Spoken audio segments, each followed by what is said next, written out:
Hello दोस्तों, Hindi mirror भी Suniti channel में आपका फिर से स्वागत है।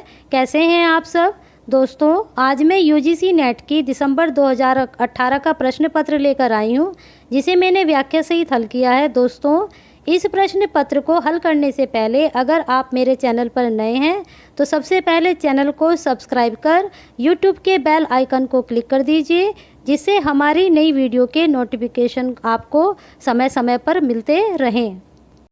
तो चलिए दोस्तों, शुरू करते हैं आज का यूजीसी नेट का हिंदी का पेपर 2018 दिसंबर का। इसमें पहला प्रश्न है, राही मासूम रजा के द्वारा रचित उपन्यास नहीं है। दिल एक सादा कागज, टोपी शुक्ला, कटरा भी आरजू, समर शेष है। तो इसमें समर शेष राही मासूम रजा द्वारा रचित नहीं है।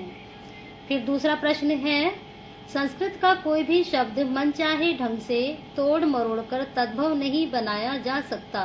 उपर्युक्त विचार किस विद्वान का है? Ramvilas Sharma, Suniti Kumar Chatterjee, George Grierson, Namvar Singh. तो यह रामविलास शर्मा का विचार है। फिर अगला प्रश्न है, निम्नलिखित में से किस कवि ने सतसई की रचना नहीं की? अमीरदास, मतीराम, चिंतामणि, राम सहाय।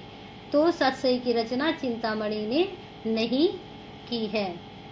फिर अगला प्रश्न है, वट वृक्ष की छाया में किस लेखक किसकी स्मृति को सुरक्षित रखने के लिए लिखी गई है? कमलेश्वर, अमृतलाल नागर, अमृत राय, हजारी प्रसाद द्विवेदी। तो यह अमृतलाल नागर की स्मृति को सुरक्षित रखने के लिए लिखी गई है। फिर अगला प्रश्न है, इनमें से कौन सी बोली बिहारी हिंदी वर्ग में नहीं आती है? भोजपुरी, मैथिली, छत्तीसगढ़ी, मगही। तो छत्तीसगढ़ी बिहारी हिंदी वर्ग में नहीं आती है, यह पूर्वी हिंदी वर्ग में आती है। फिर अगला प्रश्न है, मुरारी और नरगिस के प्रेम पर आधारित उपन्यास है। चंद हसीनों के खतूत, आदर्श दंपत्ति, सत्याग्रह, पाप और पुण्य। तो चंद हसीनों के खतूत इनके प्रेम पर आधारित उपन्यास है। फिर अगला प्रश्न है, तपेदिक की मरीज मन्नू की कथा किस कहानी में चित्रित है? बादलों के घेरे, मैं हार गई, जिंदगी और गुलाब, सुहागने। तो यह किस पर आधारित है? बादलों के घेरे। फिर अगला प्रश्न है, सिद्धों और योगियों की रचनाओं का जीवन की स्वाभाविक अनुभूतियों और दशाओं से कोई संबंध नहीं है, अतः वे शुद्ध साहित्य के अंतर्गत नहीं आती। यह विचार किसने दिया है? यह विचार रामचंद्र शुक्ल जी ने दिया है। फिर अगला प्रश्न है, हिंदी में ऋतु संहार के रचयिता हैं ठाकुर जगमोहन, भारतेंदु हरिश्चंद्र, गुरु भगत सिंह, श्रीधर पाठक। तो हिंदी में ऋतु संहार के रचयिता हैं श्रीधर पाठक। फिर अगला प्रश्न है, हरि अनंत हरि कथा अनंता, कही सुनई बहुविधि सब संता। राम कथा के प्रसंग में तुलसीदास ने यह बात किससे कहलवाई है?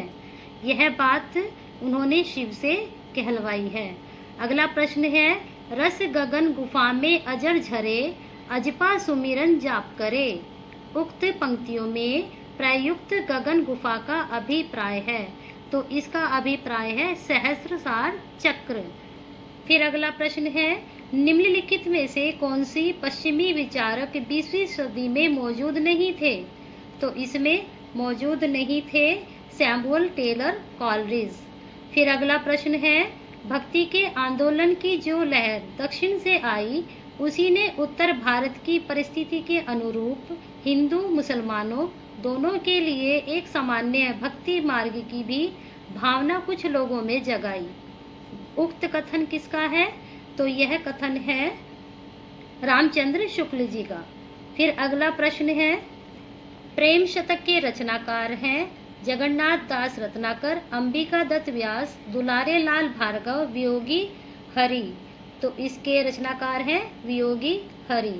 फिर अगला प्रश्न है, कि आरे नव यौवन अभिरामा, जत देखत तत कही ना पारई, छहो अनुपम एक ठामा। उक्त काव्य पंक्तियों में कवि कहना चाहता है कि वह रूप वर्णन करने में असमर्थ है। फिर अगला प्रश्न है, हरिदासी संप्रदाय के राधा कृष्ण हैं, आत्मनिष्ठ, जीवन सापेक्ष, लोक निरपेक्ष, लोकहित रक्षक। तो हरिदासी संप्रदाय के राधा कृष्ण कैसे हैं? लोक निरपेक्ष। फिर अगला प्रश्न है, निम्नलिखित में से कौन सी रचना गया प्रसाद शुक्ल स्नेही की नहीं है? स्वप्न, प्रेम पचीसी, कुसुमा जिंदली, कृषक क्रदन।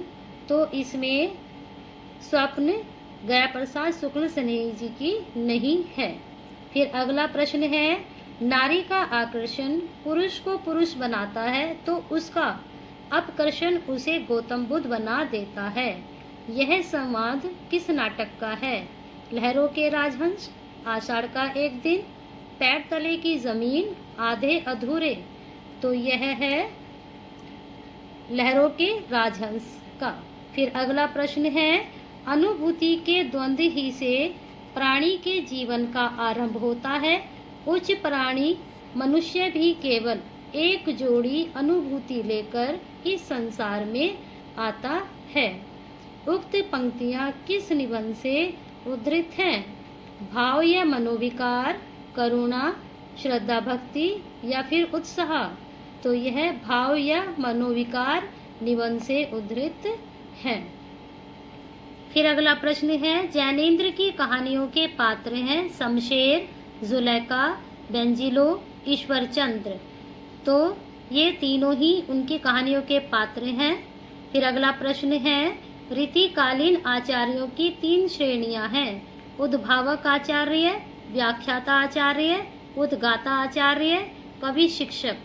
तो इसका उत्तर भी 1, 2 और 4 यानी कि उद्भावक आचार्य, व्याख्याता आचार्य और कवि शिक्षक ये रीतिकालीन आचार्यों की श्रेणियां हैं।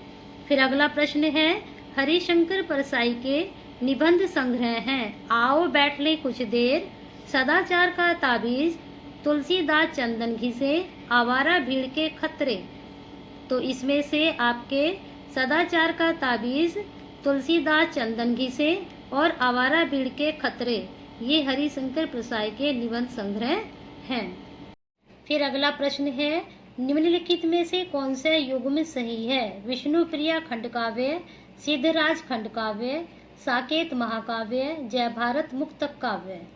तो इसमें से आपका विष्णुप्रिया खंडकाव्य, सिद्धराज खंडकाव्य और साकेत महाकाव्य ये तीनों कथन सही हैं।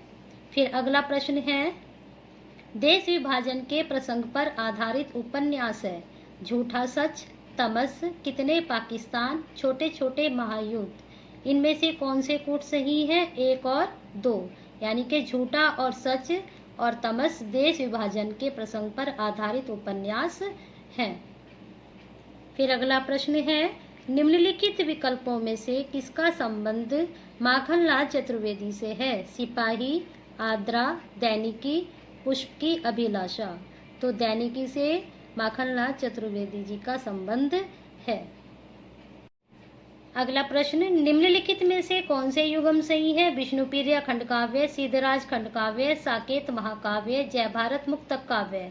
तो इसमें से 1, 2, 3 सही हैं। विष्णुप्रिया खंडकाव्य, सिद्धराज खंडकाव्य, साकेत महाकाव्य है। फिर अगला प्रश्न है, देश विभाजन के प्रसंग पर आधारित उपन्यास है झूठा सच, तमस, कितने पाकिस्तान, छोटे छोटे महायुद्ध। तो इसका आंसर है झूठा सच, तमस, कितने पाकिस्तान देश विभाजन के प्रसंग पर आधारित उपन्यास है। फिर अगला प्रश्न है, निम्नलिखित विकल्पों में से किनका संबंध माखनलाल चतुर्वेदी से है? सिपाही, आद्रा, दैनिकी, पुष्प की अभिलाषा। तो सिपाही और पुष्प की अभिलाषा का संबंध माखनलाल चतुर्वेदी जी से है। फिर अगला प्रश्न है, निम्नलिखित में से कौन से नाटक लक्ष्मी नारायण लाल द्वारा रचित नहीं है? अंधा कुआं, अरे मायावी सरोवर, सिंहासन खाली है, राम की लड़ाई। तो इसमें से नीचे दिए गए कूट में से सही उत्तर कौन सा है? 1, 2, 3, 1, 4, 1, 3, 4, 2, 3, 4। तो इसका आंसर है 1 और 4, अंधा कुआं और राम की लड़ाई। फिर अगला प्रश्न है, विदेशी पृष्ठभूमि का आधारित हिंदी उपन्यास है बेदिन, रुकेगी नहीं राधिका, 7 नदियां एक समुंदर, उस शहर तक। नीचे दिए गए कूट में से सही उत्तर को चुनना है। तो 1, 2, 3 वे दिन, रुकेगी नहीं राधिका, 7 नदियां एक समुंदर, ये विदेशी पृष्ठभूमि पर आधारित उपन्यास है। फिर अगला प्रश्न है, सुमित्रा नंदन पंत की निम्नलिखित कृतियों में से किन पर अरविंद दर्शन का प्रभाव पड़ा है? गुंजन, सौवर्ण, रजत शिखर, ग्राम्य। इनमें से कौन सा आंसर सही है? 2 और 3। सौवर्ण और रजत शिखर पर अरविंद दर्शन का प्रभाव पड़ा है, जो सुमित्रा नंदन पंत द्वारा रचित है। फिर अगला प्रश्न है, निम्नलिखित में आत्मकथाएं कौन कौन सी हैं? तिरस्कृत, अपनी अपनी धरती अपने लोग, बसंत से पतझड़ तक, सहचर है समय। तो इसका आंसर है 1, 2 और 4। तिरस्कृत, अपनी धरती अपने लोग और सहचर है समय, ये आत्मकथाएं हैं। फिर अगला प्रश्न है, निम्नलिखित में से कौन से प्रगतिवादी मूल्य नहीं है? व्यष्टि चेतना, यथार्थ चेतना, इतिहास बोध, एकेश्वरवाद। तो इसका आंसर है 1 और 4। व्यष्टि चेतना और एकेश्वरवाद प्रगतिवादी मूल्य में नहीं आते हैं। फिर अगला प्रश्न है, प्रकाशन वर्ष के अनुसार निम्नलिखित उपन्यासों का सही अनुक्रम है? सूरजमुखी अंधेरे के, शेष यात्रा, ठीकरे की मंगनी, कठगुलाब। ये प्रकाशन वर्ष के अनुसार सही अनुक्रम है। फिर अगला प्रश्न है, जन्म काल के अनुसार निम्नलिखित रचनाकारों का सही अनुक्रम है? श्रीधर पाठक, अयोध्या सिंह उपाध्याय हरिओद, जयशंकर प्रसाद, सुमित्रा नंदन पंत। यह जन्म के अनुसार रचनाकारों का सही अनुक्रम है। फिर अगला प्रश्न है, कालक्रम की दृष्टि से निम्नलिखित रचनाकारों का सही अनुक्रम है? सरहपा, पुष्पदंत, अदमान, हेमचंद्र। रचना काल की दृष्टि से इन रचनाकारों का यही अनुक्रम सही है। फिर अगला प्रश्न है, कालक्रम की दृष्टि से निम्नलिखित ग्रंथों का सही अनुक्रम है? रहस्य, भाव विलास, काव्य निर्णय, जगत विनोद। कालक्रम की दृष्टि से ग्रंथों का यही सही अनुक्रम है। फिर अगला प्रश्न है, प्रकाशन वर्ष के अनुसार विद्यानिवास मिश्र के निबंध संग्रह का सही अनुक्रम है? तमाल के झरोके से, शेफाली झर रही है, शिरीष की याद आई, रथ यात्रा। तो यह प्रकाशन वर्ष के अनुसार विद्यानिवास मिश्र का सही अनुक्रम है। फिर अगला प्रश्न है, प्रकाशन वर्ष के अनुसार निम्नलिखित रचनाओं का सही अनुक्रम है? मधुशाला, एकांत संगीत, सतरंगिनी, मिलन यामिनी। प्रकाशन वर्ष के अनुसार इन रचनाओं का यही सही अनुक्रम है। फिर अगला प्रश्न है, प्रकाशन वर्ष के अनुसार जयशंकर प्रसाद की रचनाओं का सही अनुक्रम है? प्रेम पथिक, आंसू, लहर, कामायनी। जयशंकर प्रसाद जी की रचनाओं का यही सही अनुक्रम है। फिर अगला प्रश्न है, प्रकाशन वर्ष अनुसार निम्नलिखित रचनाओं का सही अनुक्रम है? झरना, अनामिका, पल्लव, निहार। तो प्रकाशन वर्ष के अनुसार इनमें से यही सही अनुक्रम है। फिर अगला प्रश्न है, कालक्रम के अनुसार निम्नलिखित आचार्यों का सही अनुक्रम है? रामानुचार्य, निम्बकाचार्य, माधवाचार्य, वल्लभाचार्य। इन चारों का यही सही अनुक्रम है। सबसे पहले रामानुचार्य हुए, फिर उसके बाद निम्बकाचार्य, फिर माधवाचार्य, फिर वल्लभाचार्य। फिर अगला प्रश्न है, काव्य शास्त्रीय ग्रंथों का कालक्रम अनुसार सही अनुक्रम है? काव्यदर्श, काव्य मीमांसा, वक्रोक्ति जीवितम, ध्वन्यालोक। काव्यदर्श, ध्वन्यालोक, काव्य मीमांसा, वक्रोक्ति जीवितम, ध्वन्यालोक, वक्रोक्ति जीवितम, काव्य मीमांसा, काव्यदर्श, काव्य मीमांसा, काव्यदर्श, ध्वन्यालोक, वक्रोक्ति जीवितम। तो इसका उत्तर है काव्यदर्श, ध्वन्यालोक, काव्य मीमांसा, वक्रोक्ति जीवितम। यह काव्य शास्त्रीय ग्रंथों का सही अनुक्रम है। फिर अगला प्रश्न है, प्रकाशन वर्ष के अनुसार निम्नलिखित कहानी संग्रहों का सही अनुक्रम है? इंसान के खंडर, परिंदे, सतह से उठता आदमी, पीली छतरी वाली लड़की। तो प्रकाशन वर्ष के अनुसार इन सब में यही वाला क्रम सबसे सही है। फिर अगला प्रश्न है, कालक्रम की दृष्टि से साहित्य सिद्धांतों का सही अनुक्रम है। इसका ऑप्शन है सी, आंसर सही है, रस अलंकार रीति ध्वनि। तो रस अलंकार रीति ध्वनि साहित्य सिद्धांतों का सही अनुक्रम है।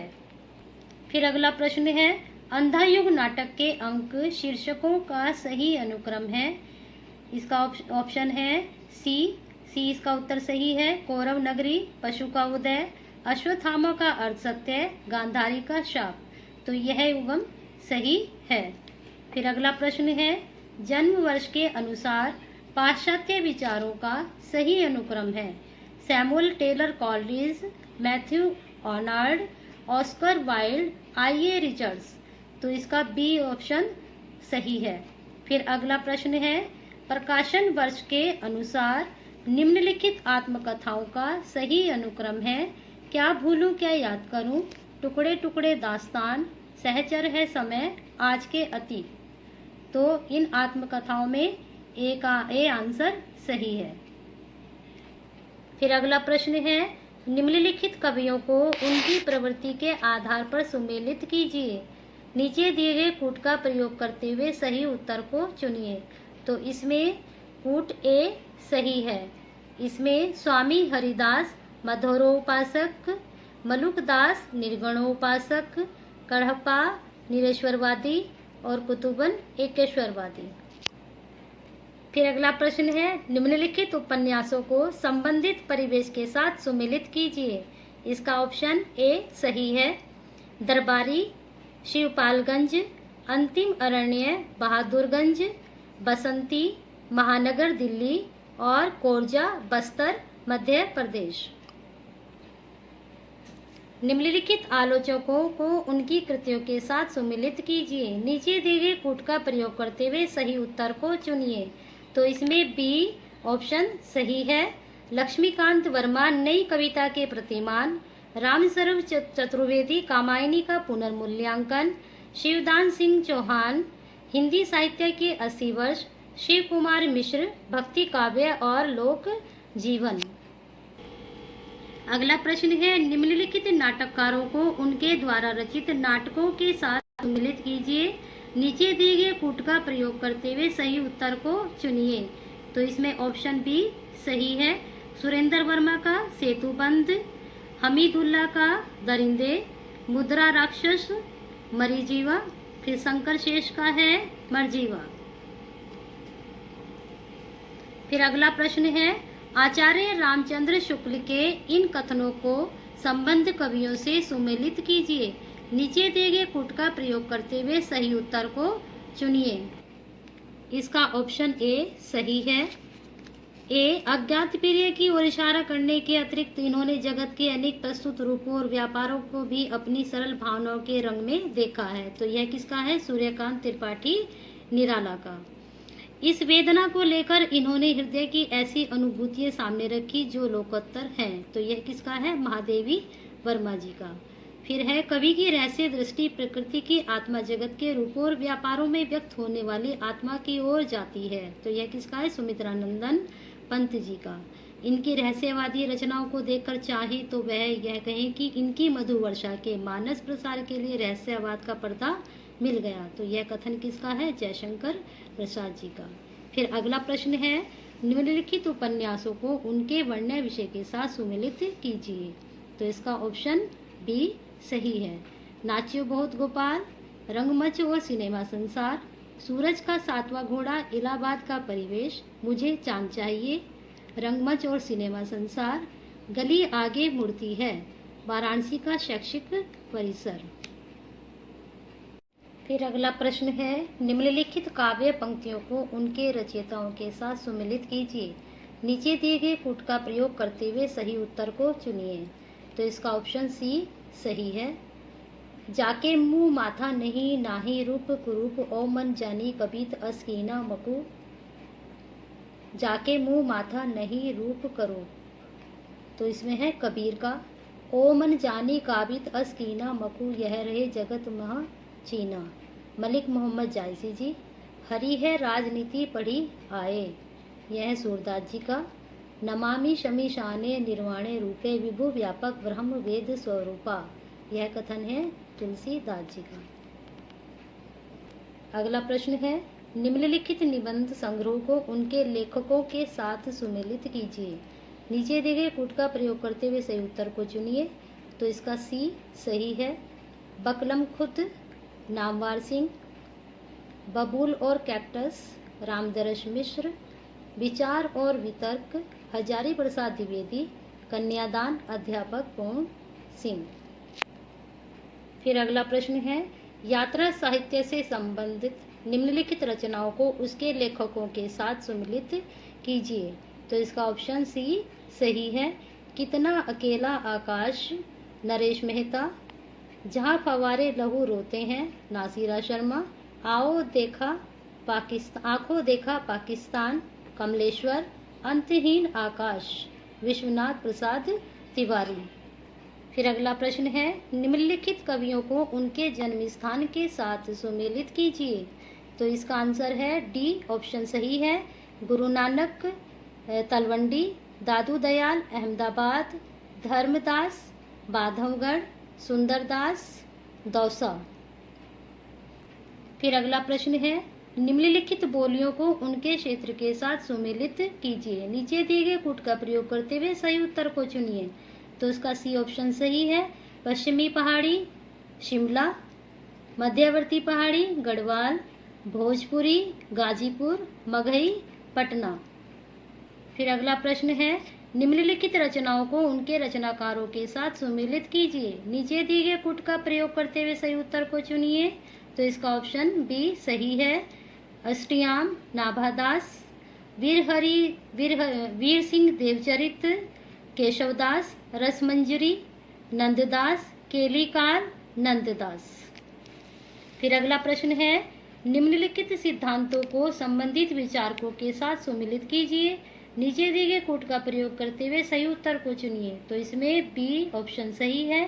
संरचनावाद क्लॉड लेवी संत्रास, अस्तित्ववाद अल्बर्ट कामू, मूल्य सिद्धांत I.A. रिचर्ड्स, यथार्थवाद जॉर्ज लुकास। फिर अगला प्रश्न है, निम्नलिखित ग्रंथों को उनके रचनाकारों के साथ सुमेलित कीजिए। नीचे दिए गए कूट का प्रयोग करते हुए सही उत्तर को चुनिए। तो इसमें ऑप्शन सी सही है। नाभाभूषण जसवंत सिंह, अलंकार पंचाशिका मतीराम, विष्णु कीर्तन, रसनिधि, रसविलास, चिंतामणि। फिर अगला प्रश्न है, निम्नलिखित कविताओं को उनके रचयिताओं के साथ सुमेलित कीजिए। नीचे दिए गए कूट का प्रयोग करते हुए सही उत्तर को चुनिए। तो इसका ऑप्शन ए सही है। नदी की बांक पर छाया आगे, आज नदी बिल्कुल उदास थी, केदारनाथ अग्रवाल, ठंडा लोहा धर्मवीर भारती, कुआनो नदी सर्वेश्वरदास सक्सेना। फिर अगला प्रश्न है, निम्नलिखित पंक्तियों को उनके रचयिताओं के साथ सुमेलित कीजिए। नीचे दिए गए कूट का प्रयोग करते हुए सही उत्तर को चुनिए। तो इसका ऑप्शन बी सही है। पंडित सयल सत्य बखायण सरहपा, 9 लख पात्री आगे नाचे गोरखनाथ, 12 बरिस ले कुकर जिए जगनिक, बजिए घारे निशान राम चौहान चहो दिसी, यह जगनिक का है। फिर अगला प्रश्न, निम्नलिखित काव्य कृतियों को उनके रचनाकारों के साथ सुमेलित कीजिए। नीचे दिए गए कूट का प्रयोग करते हुए सही उत्तर को चुनिए। तो इसका ऑप्शन सी सही है। अलंकार प्रकाश भूषण जी, अंग दर्पण रसनिधि, आलम केली आलम, रतन हजारा रसनिधि। अगला प्रश्न, निम्नलिखित रचनाकारों को उनकी रचनाओं के साथ सुमेलित कीजिए। नीचे दिए गए कूट का प्रयोग करते हुए सही उत्तर को चुनिए। तो इसका ऑप्शन सी सही है। रामधारी सिंह दिनकर दिल्ली, रामकुमार वर्मा एकलव्य, रामनरेश त्रिपाठी पथिक, केदारनाथ सिंह जमीन पक रही है। फिर अगला प्रश्न है, निम्नलिखित कहानियों को उनके संबंध पात्रों से सुमेलित कीजिए। नीचे दिए गए कूट का प्रयोग करते हुए सही उत्तर को चुनिए। तो इसका ऑप्शन ए सही है। गदल निहाल, गुल की बानो मिहिरलाल, पिसनहारी का कुआं गोमती, एक ठहरा हुआ चाकू मिन्नी। फिर अगला प्रश्न है, निम्नलिखित आधुनिक प्रबंध काव्यों के पुरुष पात्रों को उनकी चारित्रिक विशेषताओं से सुमिलित कीजिए। नीचे दिए गए पुट का प्रयोग करते हुए सही उत्तर को चुनिए। तो इसका ऑप्शन बी सही है। मृत्यु के प्रश्न से जूझता पात्र, आत्मजयी के नचिकेता, कामाध्यम के प्रश्न से जूझता पात्र, उर्वशी की पुरुरुवा, युद्ध के प्रश्न से जूझता पात्र, संशय की एक रात का राम, अपनी दुर्बलताओं से संघर्षरत पात्र, कामायनी का मनु। इस प्रकार से आज का यह टॉपिक यही खत्म होता है। आज हमने 2018 दिसंबर का ये प्रश्न पत्र हल किया और अधिक जानकारी के लिए जुड़े रहिए हिंदी मिरर विद सुनीति के साथ और अपनी हिंदी को नई दिशा प्रदान करते रहिए।